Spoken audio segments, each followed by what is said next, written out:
पे कम से कम 5 लाख लोग थे। जाने को जगह नहीं थी, ट्रेन को हर 1 घंटे में रोकना पड़ता था। तो जेम्सन नॉर्थ करके एक अंग्रेज अफसर था, उसने बोला कि इतिहास में किसी भगवान के लिए भी इतने लोग खड़े नहीं रहे, किसी आदमी के लिए, किसी मसीहा के लिए भी इतने लोग रोए नहीं जितने रॉबिन्सन, जिसको आप लोग यानी एक बहुत बड़ा, जिसको आप लोग बोलेंगे मसीहा, एक मसीहा के लिए भी इतने लोग रोए नहीं जितने भगवान टंटा भील के लिए लोग रोए हैं। ये अंग्रेज बोल रहा है, मैं नहीं बोल रहा हूं। उसने अपने देश में जाके जो रिपोर्ट पेश किया टंटा भील के बारे में, उसमें बोला है उसने, रिपोर्ट ऑन टंटा भील, एक क्रिमिनल रिपोर्ट ऑन टंटा भील। जब उन्होंने उस रिपोर्ट का उल्लेख मैंने पढ़ा तो मेरे को ऐसा लगा कि क्या बात है, अंग्रेजों ने उसको भगवान से बड़ा बोला है। भारत में ऐसा क्रांतिकारी हुआ ही नहीं जिसके लिए इतनी भीड़ खड़े रह रही है, उसको देखने के लिए खड़े रह रही है।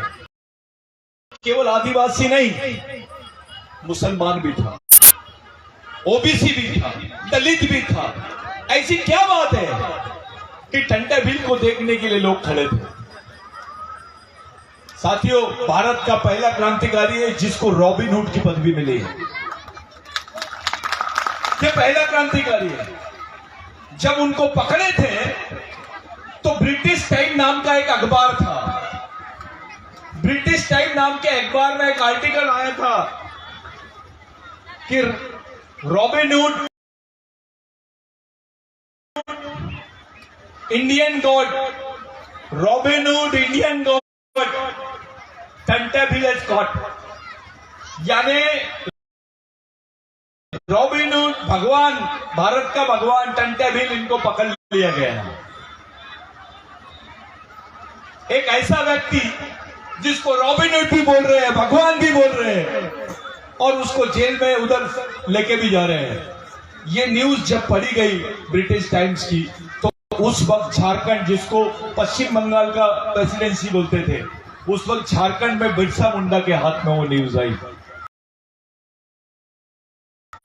इसका उल्लेख बिरसा मुंडा की जो जॉन हैंड्रॉप है, उसने इसकी रिपोर्ट का उल्लेख किया था कि बिरसा मुंडा ने अपनी उम्र के 15 साल में वो रिपोर्ट पढ़ी और बोला कि मेरी जिंदगी में मेरे को ऐसा लगता है कि जो भगवान टंटा भील ने काम अधूरा छोड़ा है उसको मैंने पूरा करना चाहिए। ये बात बिरसा मुंडा ने बोला।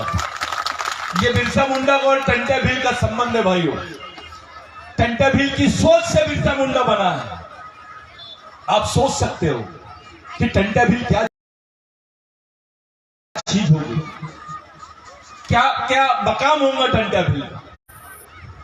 आप लोग बिरसा मुंडा के बारे में आज जानना चाहेंगे। बिरसा मुंडा एक ऐसा आदमी रहा जिसने क्रिश्चियन धर्म लिया, उसको भी छोड़ा, वैष्णवी धर्म लिया, हिंदू धर्म लिया, उसको भी छोड़ा, और बोला गुलामों का कोई धर्म नहीं होता है, गुलामों का एक ही धर्म होता है, केवल संघर्ष, संघर्ष और संघर्ष। ये बिरसा मुंडा ने, बिरसा मुंडा ने बोला ऐसा भगवान जो ब्राह्मणों की मानता है, ऐसा भगवान जो ब्राह्मणों की मानता है, मैं ऐसे भगवान को ब्राह्मणों के घर का कुत्ता समझता हूं, मैं ऐसे भगवान को नहीं मानता। ये बिरसा मुंडा ने बोला। बिरसा मुंडा ने बोला कि आदमी आर्थिक रूप से गरीब रहेगा चलेगा, लेकिन विचारों से गरीब नहीं रहना चाहिए, और जो विचारों से गरीब रहता है वो गुलाम पैदा होता है, गुलाम ही मर जाता है। ये बिरसा मुंडा ने बोला। इस देश में अगर एक कानून नहीं बनता, 1898 का जो कानून है, जिसको लैंड एक्विजिशन एक्ट बोलते हैं, जिसको भूमि संपादन अधिनियम बोलते हैं, जिस कानून में लिखा हुआ था, इस कानून के पीछे भी एक छोटा सा इतिहास। जब अंग्रेजों का भारत में राज था तो केवल भारत में ही नहीं था, विश्व की 17 देशों पर अंग्रेज का राज था। 17 देशों पे अंग्रेज राज कर रहे थे, और ऐसे देश थे उसमें से 11 देश जहां पे आदिवासी रहते थे। साथियों, ये जो कानून बना ये ब्रिटेन में बना, वहां पे इनका हाउस था। उस हाउस में कानून बना कि आदिवासी की जमीन गैर आदिवासी आदमी नहीं ले सकता है, और गैर आदिवासी तो क्या सरकार भी नहीं ले सकती है। ये कानून बिरसा मुंडा के आंदोलन ने बनाया है। ये कानून अगर नहीं होता तो आपके पास 2 एकड़, 3 एकड़, 4 एकड़, 5 एकड़ जमीन नहीं होती, आपके बदन पे कपड़े नहीं होते, आपको कोई रोटी नहीं मिलती, आप इतने सम्मान के साथ यहां नहीं बैठते। आपने ऐसे आदमी का आज पुतला बैठाया है जिसने समाज को 25 साल की उम्र में, केवल 25 साल की उम्र में, जब मूंछ की कौम भी बराबर नहीं फूटती है, इतनी कम उम्र में समाज के लिए इतना बड़ा काम कर देना यह मामूली बात नहीं है। उनके ब्रेन पे रिसर्च करने आए थे इजराइल के लोग कि आखिर ये आदमी का ब्रेन इतना ऐसा क्यों था, उसके मैपिंग करे, उसकी एक्टिविटी को मैपिंग किए, उनके जो कार्यकाल था, कार्य करने का जो प्रणाली थी उनकी, उस पर उन्होंने रिसर्च की और पाया कि ये ब्रेन जो है ये बहुत कम होता है। हजारों में एक ब्रेन ऐसा आता है जिसको कम उम्र में इतनी सारे स्ट्राइक्स होते हैं, जिसको बहुत सारी ब्रेन यानी दिमाग आ जाता है। साथियों, बिरसा मुंडा के बारे में अगर जानना है तो एक ही बात, ये एक ऐसे परिवार का बच्चा था जिसके बदन पे कपड़े नहीं, पेट में रोटी नहीं, लेकिन दिमाग में सोच थी टंटा भील की। उसके दिमाग में भगवान टंटा भील की सोच थी। आप सोच सकते हैं, बदन में कपड़े नहीं, हाथ में कुछ औजार नहीं, हथियार नहीं, पेट में रोटी नहीं, ऐसे कौम ने, ऐसे लोगों ने इतनी बड़ी क्रांति करके थी, जिसके बदौलत जमीन हमारे पास में है आज, जिसके बदौलत देश में हमको आदिवासी बोल के पुकारा जा रहा है। ये मामूली आंदोलन नहीं हुआ। जिसके पास साधन है, जो राजा है, जो बहुत अच्छे लोग हैं, मैंने जहां तक कि आदिवासी राजाओं के बारे में पढ़ा हूं, मैंने एक भी आदिवासी राजा को नहीं देखा जिसने आदिवासी समाज के लिए 100 एकड़ जमीन दिया होगा। मेरे को एक आदिवासी राजा का नाम बताओ, नहीं तो एक आदिवासी मंत्री का नाम बताओ जिसने समाज के लिए 100 एकड़ जमीन दिया हो। दिया क्या? नहीं दिया। और मैं यकीन के साथ बोल सकता हूं कि जिस जमीन पे आप बैठे ये समाज की जमीन नहीं है। आपके पास क्या है? कहां बैठाओगे आप अपनी कौम को? किसी ने पूछा, रे आदिवासियों का रास्ता, ये तो पूरा क्षेत्र आदिवासियों का है। एक कब्रिस्तान बता दो आदिवासियों के नाम से, तुम्हारे नाम से कब्रिस्तान भी नहीं है। कोई जमीन तो बहुत दूर है। जो लोग मध्य प्रदेश के निवासी नहीं थे उनके पास 500-500 एकड़, एक हजार, 2-2 एकड़, 2-2 हजार एकड़ जमीनें हैं उनके पास। हमारे पास तो 10 एकड़ जमीन नहीं है अपनी एक्टिविटी करने के लिए, अपने समाज को चलाने के लिए। कौन से मंत्री ने दिया 100 एकड़ जमीन में? बताइए, नाम बताइए उसका। मैं पैर पढ़ने जाता हूं उससे। कहां आप अपने बच्चों को ट्रेन करोगे? किसके सहारे छोड़ोगे ये बात? कौन आपके बच्चों को ट्रेन करेगा? आपके पास कोई ट्रेनिंग सेंटर नहीं है, कोई विचार क्षेत्र नहीं है, कोई विचारों का केंद्र नहीं है। आपका बच्चा आरएसएस में जा रहा है, बजरंग दल में जा रहा है। क्या करोगे आप? क्या सिखाएंगे आप? क्या सीखेगा वो बच्चा? क्या उसको बिरसा मुंडा के बारे में बताया जाएगा? टंटा भील के बारे में बताया जाएगा? आदिवासियों के इतिहास के बारे में बताया जाएगा? नहीं। साथियों, अब तो आदिवासी मुक्त भारत की बात होने लग गई है इस देश में। मेरी बात को थोड़ा ध्यान से सुनो। आदिवासी मुक्त भारत यानी बिगर आदिवासियों के भारत। इस देश में आदिवासी आदमी नहीं रहेगा, तब यह भारत हिंदू राष्ट्र बनेगा। जब तक आदिवासी जिंदा रहेगा, इस जमीन पर, यहाँ के जल पर, जंगल पर आदिवासियों का नाम रहेगा। 7/12 पे उसका नाम रहेगा, क्योंकि वो इसका मूल मालिक है। इसी मूल मालिक को खत्म करके ही भारत दूसरा देश बनाया जा सकता है। इस बात का इनको ज्ञान है, इसलिए ये लोग आपको जनजाति बोल रहे हैं, आपको वनवासी बोल रहे हैं। कुछ दिन बाद स्वर्गवासी बोलेंगे। आप लोग चुप है, हम लोग चुप है, कुछ करना ही नहीं चाहते हैं। आपका कोई मिशन नहीं है। जिस बिरसा मुंडा से डॉक्टर बाबा साहब आंबेडकर ने प्रेरणा लिया, इस देश में दो नेता सबसे बड़े हैं, एक डॉक्टर बाबा साहब आंबेडकर और दूसरे गांधी जी। बाबा साहब आंबेडकर तो भंडारा से इलेक्शन हार गए थे, वही डॉक्टर बाबा साहब आंबेडकर पहली बार पश्चिम बंगाल से जीते, उनको जिताने वाले आदिवासी थे, और वही आदिवासी थे जो बिरसा मुंडा के विचारों पे काम कर रहे थे। एक तरफ सुभाष चंद्र बोस के छोटे भाई कांग्रेस से लड़ रहे थे, डॉक्टर बाबा Saheb Ambedkar schedule tribe federation से। आदिवासियों ने कांग्रेस से बगावत की और बाबा साहब को जिताया, क्योंकि बाबा साहब ने गोदावरी के आंदोलन में बोला था कि मैं बिरसा मुंडा के आंदोलन से प्रेरणा लेता हूं। डॉक्टर बाबा साहब आंबेडकर भी वही पैदा हुए, उसी जमीन पे पैदा हुए जिस जमीन पे टंटा भील पैदा हुए हैं। ये मामूली बात नहीं है। गांधी जी जो एडवोकेट थे, मोहनदास करमचंद गांधी एडवोकेट, वो टाई कोट पहनते थे। पहले कांग्रेस का अधिवेशन हुआ रामगढ़ में, पहला अधिवेशन हुआ। ऐसे ही पेंडोल, आपके पेंडोल में जैसे बोर्ड लगा है, महामानव क्रांति सूर्य भगवान बिरसा मुंडा, धरती आबा बिरसा मुंडा। गांधी जी ने पूछा ये कितने लोगों के नाम है, तो एक आदिवासी खड़ा होके बोलता है एक ही आदमी का नाम है। तो बोले ये एक आदमी का ऐसा क्या कर दिया, कितनी उम्र थी उनकी, तो बोले 25 साल। 25 साल में ऐसा काम और इतना नाम। गांधी जी ने पूछा ये क्या चाहते थे, तो खड़े होके बोला वो मोड़ागाज मोड़ के मामा, यानी हमारे गांव में हमारा राज। गोंडी में बोलते मावा नाटे मावा राज, हमारे गांव में हमारा राज। ये बिरसा मुंडा की सोच थी। गांधी जी ने बोला इसी आंदोलन की जरूरत है देश को, वहीं से भारत छोड़ो आंदोलन चलाया गांधी जी ने। वो टाई कोट उतारे, लंगोटी पहने और देश की आजादी के लिए निकल गए।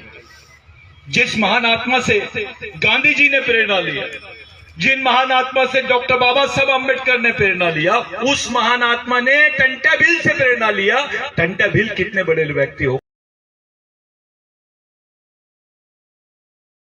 इस पर से सोच लो। अगर गांधी जी इस देश के राष्ट्रपिता है, तो इस देश के आजा बिरसा मुंडा और सबके आजा टंटा मामा, भगवान टंटा मामा। लेकिन हमारे ही लोगों ने कभी डकैत बोला, कभी कुछ, डरते थे टंटा मामा की फोटो लगाने के लिए। मैंने सर्वे किया हूं, बहुत बारीक सर्वे किया हूं। टंटा मामा की जब फांसी पे लटका है, तो उनके प्लास्टिक के उनके चेहरे बनाकर उनकी मुंडी को ऐसा लटकाकर कुछ लोग यहां घूमते थे। इतना डराया गया आदिवासियों को कि हमारे जनरेशन के लोगों ने किसी का नाम टंटा नहीं रखा। इतना डर गए थे हम, इतने घबरा गए थे हम। क्यों? क्योंकि उस वक्त हमारे खिलाफ में एक कानून था जिसको क्रिमिनल ट्राइब बोलते हैं।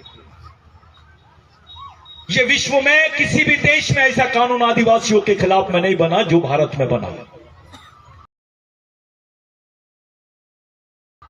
इस कानून के हिसाब से जो भील है, गोंड है, पावरा है, बारेला है, दरबार है, बिलाला है, उधर महादेव कोड़ी है, इनको क्रिमिनल ट्राइब बोलते थे, गुनेगारी जमात।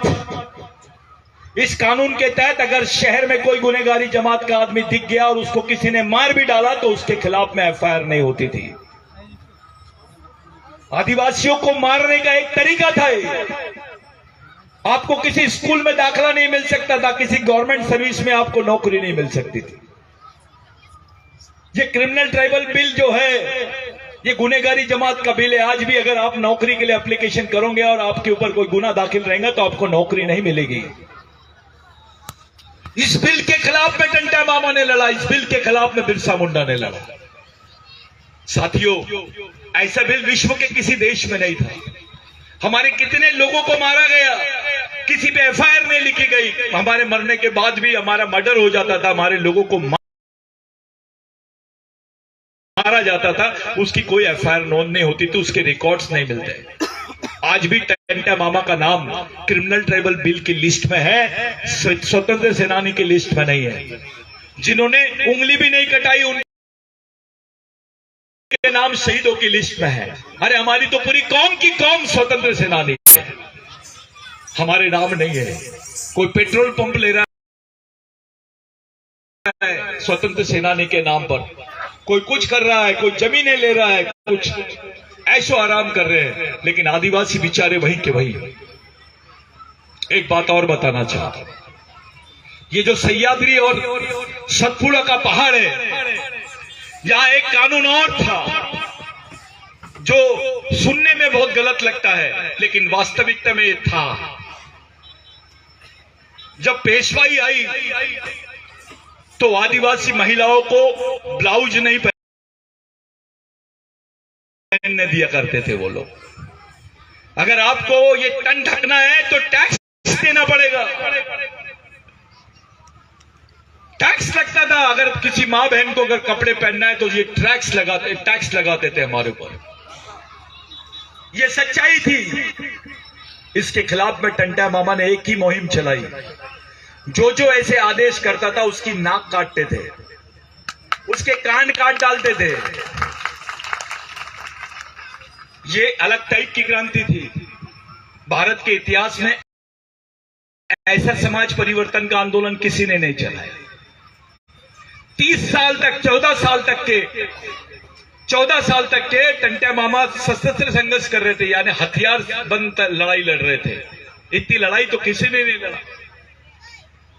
टंटा मामा की लड़ाई में कम से कम 55,000 लोग मारे गए। टंटा मामा का उस वक्त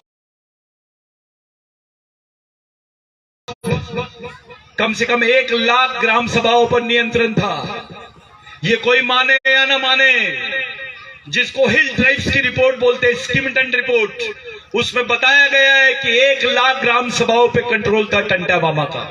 आज तो हमारी 1 ग्राम सभा पे नियंत्रण नहीं है। उस वक्त टंटा मामा 1 लाख ग्राम सभाओं पे राज करता था। टंटा मामा को तो ये लोग 3 झीलें दे रहे थे आंदोलन खत्म करने के लिए। 3 झीलें, बादशाह बन जाते थे, राजा से भी बड़ा औहदा टंटा मामा को मिल जाता था, लेकिन समाज के साथ गद्दारी नहीं किया। ये टंटा मामा है।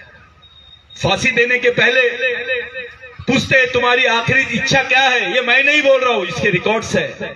थोड़ा अच्छे से पढ़ेंगे, शोधेंगे, उसको ढूंढेंगे तो आपको मिल जाएगा। क्योंकि कुछ होमवर्क अपने भी लोगों ने करना चाहिए। टंटा मामा से पूछा गया आपकी आखिरी इच्छा क्या है। उधर उनकी बहन थी, उनके रिश्तेदार लोग थे, किससे मिलना चाहते हो आप। टंटा मामा ने बोला मैं अपने समाज से मिलना चाहता हूं, जिसको मैं मालिक समझता हूं। अपनी मां से, अपने बहनों से, उन्होंने अपने परिवार से नहीं मिला। ये कलेजा चाहिए, इसको मर्द का कलेजा बोलते हैं। जो अपने समाज के लिए, मेरे समाज के लोगों को मैं देखना चाहता हूं, जिनके लिए मैं इतने दिन लड़ाई लड़ा। मैं मेरे मरने के पहले मेरे समाज को देखना चाहता हूं। जब वो कोर्ट कचहरी का मामला चल रहा था तो टंटा मामा के लोग टंटा मामा को मालिक बोलते थे और टंटा मामा दूसरे लोगों को मालिक बोलते थे। तो वो जज को नहीं समझाए कि ये क्या शब्द है, ये मालिक क्या शब्द है। तब टंटा मामा ने बताया कि मालिक हम है इसलिए क्योंकि हम इस देश के मूल मालिक हैं, इस जमीन के मालिक है। वो मुझे मालिक बोल रहा है, मैं उसे मालिक बोल रहा हूं।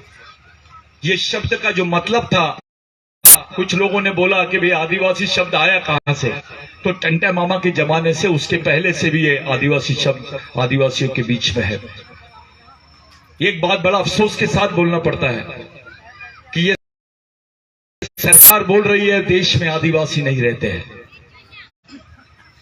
ये बड़ी बात नहीं है। बड़ी बात ये है, ये भी बोल रही है कि भील वंश के लोग हैं, जिनकी भाषा संस्कृत से मिलती जुलती है, इसलिए ये आदिवासी नहीं है। ये सबमिशन है। ये आपकी पीढ़ी को खत्म करने का षड्यंत्र है। ये भीलों को ही आदिवासी की सूची से बाहर करने का षड्यंत्र है। भील यानी भील नहीं, बिलाला, बारेला ये भी नहीं बचेगा, दरबार भी नहीं बचेगा, पावरा भी नहीं बचेगा, सब बाहर हो जाएंगे।